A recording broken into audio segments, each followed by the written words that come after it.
Good morning, dear students. I hope you all are fine and safe at your homes. So, आज हम पुनः एक बार due to कोविड-19 स्कूल कॉलेज चूँकि बंद हैं, तो जब इंस्टीट्यूशन बंद हैं तो स्टडीज़ पर इफ़ेक्ट ना पड़े, आपकी पढ़ाई जो है प्रभावित ना हो, इसके लिए हम पुनः एक बार ऑनलाइन मोड पे पठन पाठन का कार्यक्रम, अध्ययन अध्यापन का कार्यक्रम फिर से शुरू करते हैं। और आप निश्चित रूप से मन लगा करके ध्यान से अगर पढ़ेंगे, वीडियो देखेंगे तो आपको अच्छा लगेगा। और निश्चित रूप से वही जो आप क्लासरूम में पढ़ते हैं वैसा ही आप सीख भी पाएंगे, ये मेरा मानना है। और यही उद्देश्य भी है कि जितना आप ऑफलाइन मोड में पढ़ाई करते थे वैसे ही और उतनी ही पढ़ाई आप ऑनलाइन मीडियम में भी जारी रख पाएँ। तो आज हम पढ़ने जा रहे हैं आरोह काव्यखंड। क्लास 12th में आरोह किताब है। इसके काव्यखंड में जो पहला पाठ है वो है हरिवंश राय बच्चन जी का। हरिवंश राय बच्चन जी का जन्म 1907 ईस्वी में, सन 1907 ईस्वी में इलाहाबाद में हुआ था। इलाहाबाद ज़िले में हुआ था, आपके ही जनपद में, आपके ही गृह जनपद में ये इनका जन्म हुआ था। हालांकि अब इसका नाम हो गया है प्रयागराज। तो प्लीज़ बुरा मत मानिएगा, कुछ लोगों को इलाहाबाद अच्छा लगता होगा, कुछ लोगों को प्रयागराज। मैंने दोनों लिख लिए हैं, जिसको जो अच्छा लगे वो रख लीजिएगा। सन 2003 में इनकी मृत्यु हो गई मुंबई में। मुंबई में क्यों मृत्यु हो गई? क्योंकि आप जानते होंगे हरिवंश राय बच्चन जी के पुत्र अभिनेता अमिताभ बच्चन जी को, तो ये अपने पुत्र अमिताभ बच्चन के साथ रहते थे मुंबई में। तो 2003 में इनकी मृत्यु हो गई। 1942 टू 1952, 1942 से लेके 1950 ईस्वी तक ये इलाहाबाद विश्वविद्यालय, जो इलाहाबाद विश्वविद्यालय है, इस इलाहाबाद विश्वविद्यालय में ये प्रोफेसर रहे। और इलाहाबाद विश्वविद्यालय में ये अंग्रेजी के प्रोफेसर थे। किस भाषा के? इंग्लिश के। इंग्लिश के असिस्टेंट प्रोफेसर थे, ठीक है। तो इंग्लिश के असिस्टेंट प्रोफेसर के रूप में 1942 से 1952 तक इन्होंने अपनी सेवा दी। इनके विषय में बहुत इंटरेस्टिंग कहानी है। कैम्ब्रिज विश्वविद्यालय से इन्होंने अपनी पीएचडी कंप्लीट की। इसके बाद भारत आए और इलाहाबाद विश्वविद्यालय में 1942 से 1952 तक अंग्रेजी विषय के प्रोफेसर रहे। अब देखिए, पढ़ाई इन्होंने अंग्रेजी की और जो राइटिंग का काम इन्होंने किया, जो रचना के क्षेत्र में इन्होंने काम किया, लेखन के क्षेत्र में काम किया, वो हिंदी भाषा में किया। तो आप अगर समझें तो हिंदी और अंग्रेजी दोनों ही भाषाओं में इनका बहुत ही ज़्यादा कमांड था, बहुत ही अच्छी पकड़ थी। तो अंग्रेजी और हिंदी दोनों ही भाषाओं की ये एक बहुत मंझे हुए परिपक्व मर्मज्ञ थे, अच्छा ज्ञान था इनको। अब इनकी कुछ रचनाएं हैं, कुछ कृतियां हैं जो कि साहित्य में अमर हो गई हैं। मधुशाला 1935 में, फिर मधुबाला 1938 में, फिर मधुकलश वो भी 1938 में। तो मधुशाला, मधुबाला, मधुकलश, ये तीनों इनकी रचनाएं कंटिन्यूअसली 1935, 1938 एंड 1938 पे आई।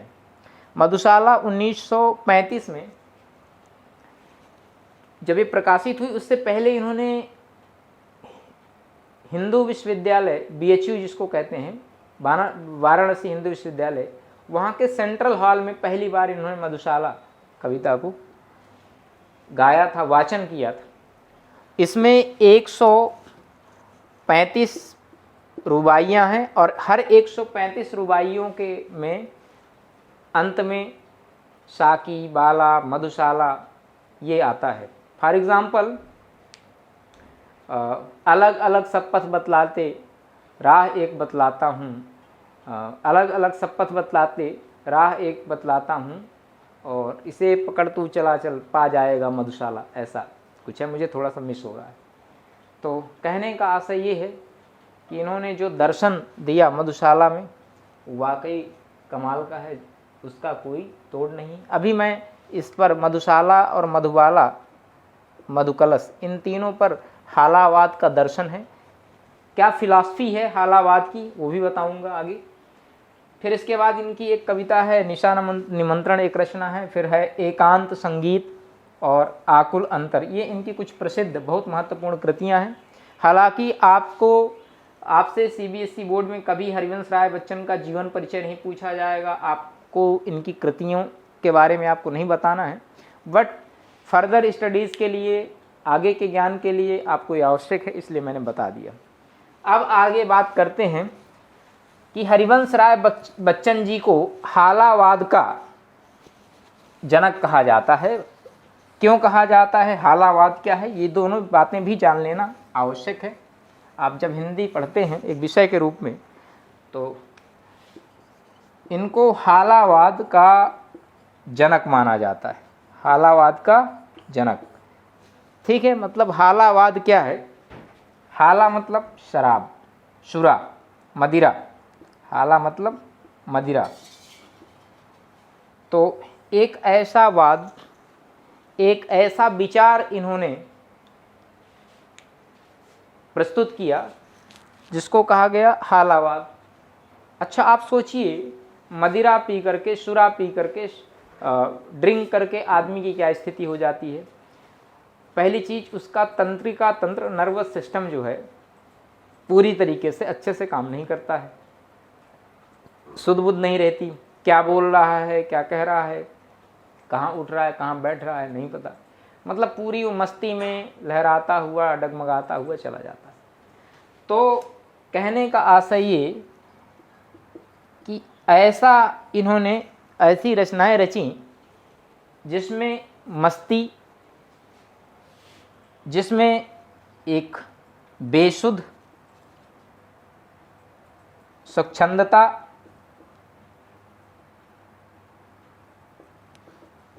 एक मस्ती, एक बेसुध स्वच्छंदता पाई जाती है। और इन्होंने ये किया कि हम संसार चाहे कितना भी, कैसा भी हो, बुरा हो, अच्छा हो, उससे हमें कोई लेना देना नहीं है। संसार में बहुत सारे लोग हैं, कैसे भी हों, लेकिन हम उनको मस्ती से, सबको, पूरे संसार को प्रेम करेंगे, एक रूप में मान के, चाहे वो गरीब हो, चाहे अमीर हो, चाहे किसी जाति, किसी धर्म, किसी संप्रदाय का हो, हम सबसे प्रेम करेंगे, स्वच्छंद रूप से, मस्ती में, प्रेम से जिएंगे और प्रेम के माध्यम से ईश्वर को प्राप्त कर लेंगे। किसको प्राप्त कर लेंगे, ईश्वर को प्राप्त कर लेंगे, क्योंकि ईश्वर अंश जीव अविनाशी, जो जीव है वो भी तो ईश्वर का अंश है। इस तरह से हालावाद में ईश्वर को मस्ती के माध्यम से, बेसुध स्वच्छंदता के माध्यम से, एक प्रेम के माध्यम से ईश्वर को पाने की कल्पना की गई है, और इसीलिए इनको हालावाद का जनक कहा जाता है। तो आइए, आपके पाठ्यक्रम में, आपके सिलेबस में एक कविता है इनकी।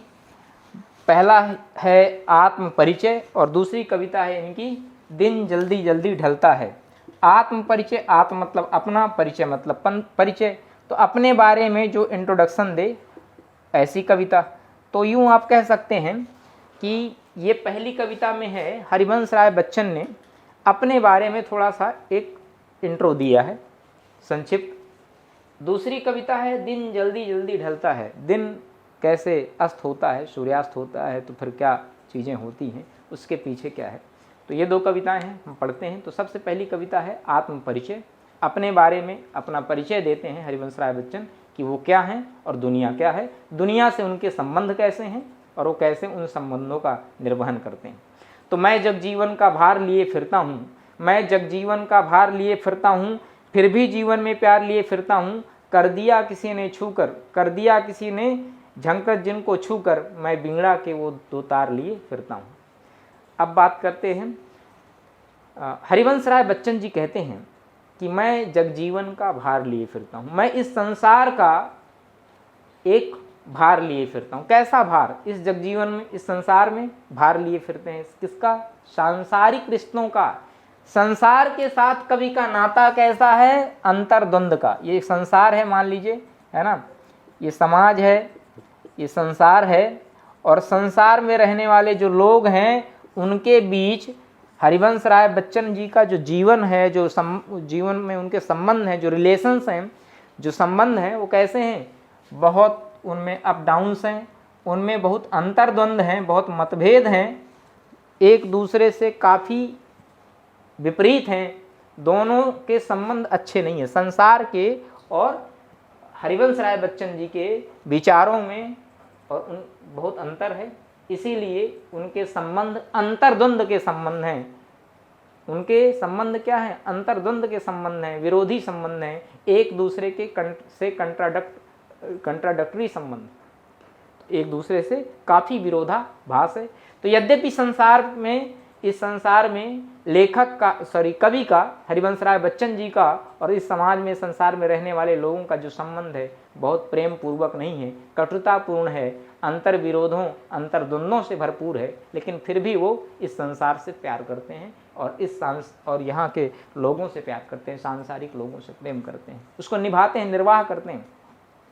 फिर भी जीवन में प्यार लिए फिरता हूँ, फिर भी कहते हैं कि मैं प्यार को लेकर के फिरता हूँ अपने जीवन में, सबको प्यार करता हूँ, सबसे प्रेम से बात करता हूँ, सब सोसाइटी में प्रेम बांटता हूँ, समाज में प्रेम बांटता हूँ। कर दिया किसी ने झंकृत जिनको छूकर, मेरे पास मैं वीणा के 2 तार लिए फिरता हूँ, मैं सांसों के 2 तार लिए फिरता हूँ, मैं सांसों के 2 तार लिए फिरता हूँ। कभी कहता है हरिवंश राय बच्चन, कर दिया किसी ने छूकर जिनको झंकृत, अगर किसी ने मेरी जो सांसें रूपी जो डोर है वीणा की, इनको छू करके, जैसे वीणा की डोर होती है उसको कोई छू दे, तारें होती जो स्ट्रिंग्स होती हैं उनको कोई छू दे वीणा की तारों को, तो आवाज़ निकलती, मधुर ध्वनि निकलती है।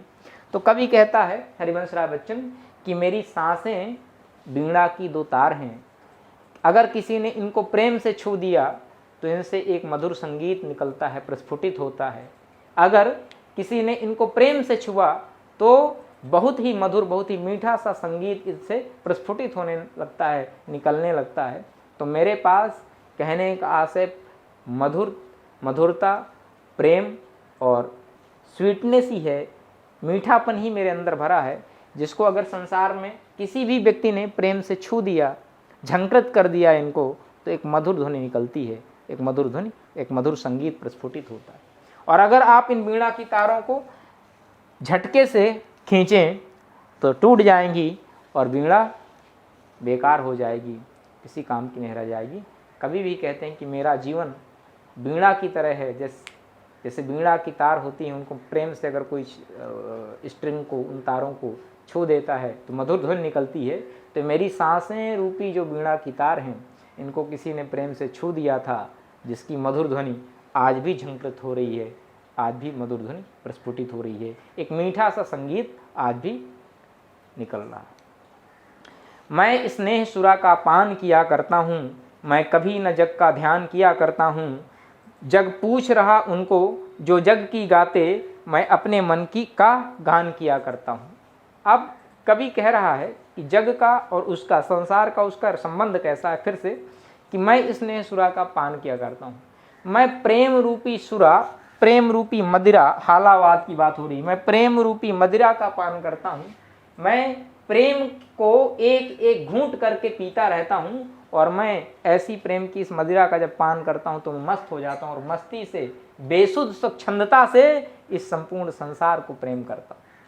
तो मैं स्नेह सुरा का पान किया करता हूँ, मैं निज उर के उपहार लिए फिरता हूँ, मैं निज उर के उपहार लिए फिरता हूँ, मैं अपने हृदय के उपहार लेकर के घूम रहा हूँ। संसार, उपहार मतलब गिफ्ट्स।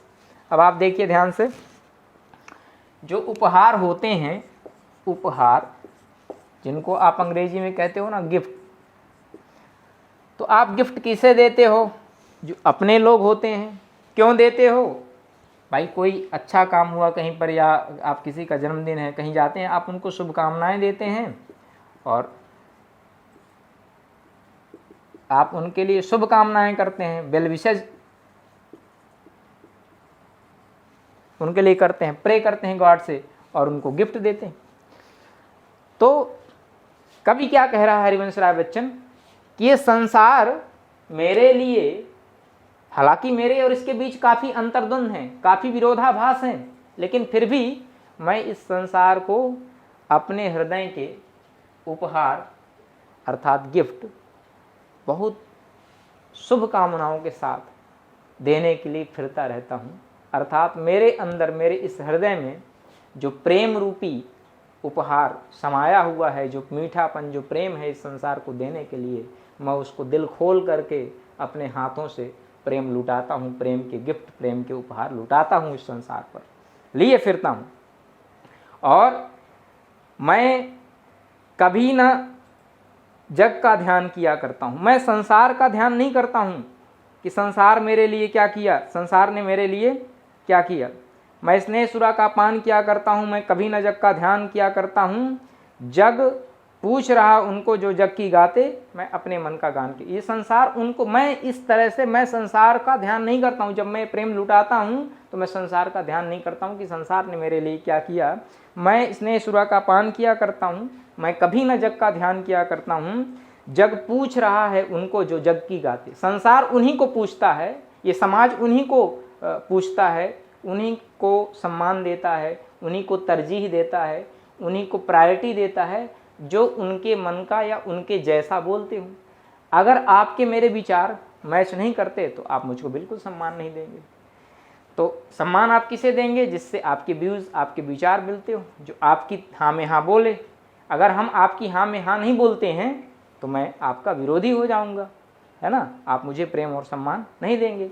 तो संसार उन्हीं को पूछता है, उन्हीं को प्राथमिकता देता है जो संसार के मन की करते हैं या संसार की हाँ में हाँ मिलाते हैं। और मैं अपने मन का गान किया करता हूँ। कभी कहता है मैं केवल अपने मन का गान किया करता हूँ, जो मेरे मन में है मैं वही बोलता हूँ, वही कहता हूँ। मैं संसार की बातों में आकर के उनकी हाँ में हाँ नहीं मिलाता हूँ। मैं निज उर के उद्गार लिए फिरता हूँ, मैं निज उर के उपहार लिए फिरता हूँ। तो मेरे मन के जो उद्गार हैं, जो मेरी फीलिंग्स हैं, यही उपहार हैं। तो जो मेरी फीलिंग्स हैं मेरे दिलो दिमाग में, मेरे हृदय में, दीज फीलिंग्स आर गिफ्ट्स। ये फीलिंग्स ही क्या हैं? गिफ्ट हैं। ये फीलिंग क्या है? उपहार हैं। मेरे हृदय में जो संसार के लिए, समाज के लिए जो भावनाएं हैं, कैसी भावनाएं? प्रेम की भावनाएं, प्रेम से परिपुष्ट भावनाएं, वो क्या हैं? संसार के लिए उपहार हैं और मैं इसको लिए फिरता हूं। है यह अपूर्ण संसार न मुझको भाता, मैं स्वप्नों का संसार लिए फिरता हूं। ये संसार क्या है? अपूर्ण है। प्रेम के बिना, कभी ने कहा है कि अगर प्रेम नहीं है तो बिना प्रेम के संसार क्या है? अपूर्ण है। अगर प्रेम नहीं है तो संसार पूर्ण नहीं है। घर है, घर में 4 सदस्य रहते हैं, अगर घर में गृह कलह की स्थिति उत्पन्न हो जाए तो वो घर घर नहीं रह जाता है। जब रोज की गृह कलह होगी, रोज की लड़ाई झगड़े, तो उस घर में रहने का मन नहीं करेगा। अगर घर में शांति है तो वही घर जन्नत सा लगेगा, स्वर्ग जैसा आपको महसूस होगा। तो अगर घर में प्रेम नहीं है, समाज में प्रेम नहीं है, तो वो समाज, वो संसार क्या है? अपूर्ण है। बिना प्रेम के संसार और समाज सब अपूर्ण हैं, अधूरे हैं। इसलिए कवि कहता है ये संसार मेरे काम का नहीं है, ये संसार मेरे किसी काम का नहीं है, ये मुझको भाता ही नहीं। जिसमें प्रेम ही ना हो ऐसा संसार किस काम का? इसलिए यह अपूर्ण संसार न मुझको भाता। इसलिए यह अपूर्ण संसार, ये जो अपूर्ण संसार है, अधूरा सा, बिना प्रेम के, नीरसा, मुझको नहीं भाता, मुझको अच्छा नहीं लगता। मैं सपनों का संसार लिए फिरता हूँ। बहुत ही इंपॉर्टेंट लाइन है, इसको प्लीज अंडरलाइन करिएगा। मैं सपनों का संसार लिए फिरता हूँ। कवि के सपनों का संसार क्या है? कवि चाहता है उसने एक ऐसे स्वप्न में एक ऐसा समाज, एक ऐसा संसार बना रखा है, उसने एक ऐसी आउटलाइन ड्रा करी है, उसने एक ऐसी रूपरेखा समाज की बना ली है संसार की, जहाँ पर प्रेम ही प्रेम समाया हुआ हो, जो प्रेम से सराबोर, प्रेम से लबरेज हो। क्या हो? लबरेज हो। ऐसे समाज का निर्माण करना चाहता है उसने। ऐसा संसार उसके सपनों का संसार ऐसा होगा जो प्रेम से लबरेज होगा, प्रेम से सराबोर होगा, प्रेम से लबालब होगा, जहाँ पर प्रेम की ही भावनाएं होंगी। हर व्यक्ति एक दूसरे से प्रेम करेगा। कभी ऐसे सपनों के संसार को लेकर के फिरता है। वो इस संसार से कोई रिश्ता नाता नहीं रखना चाहता, लेकिन फिर भी संसार को प्रेम करता है। आशा करता हूँ यहाँ तक आप सबको समझ में आया होगा। सो प्लीज़ कीप वॉचिंग और अगर आपको वीडियो अच्छे लग रहे हों तो प्लीज़ लाइक शेयर करें और सब्सक्राइब करें। Thank you so much.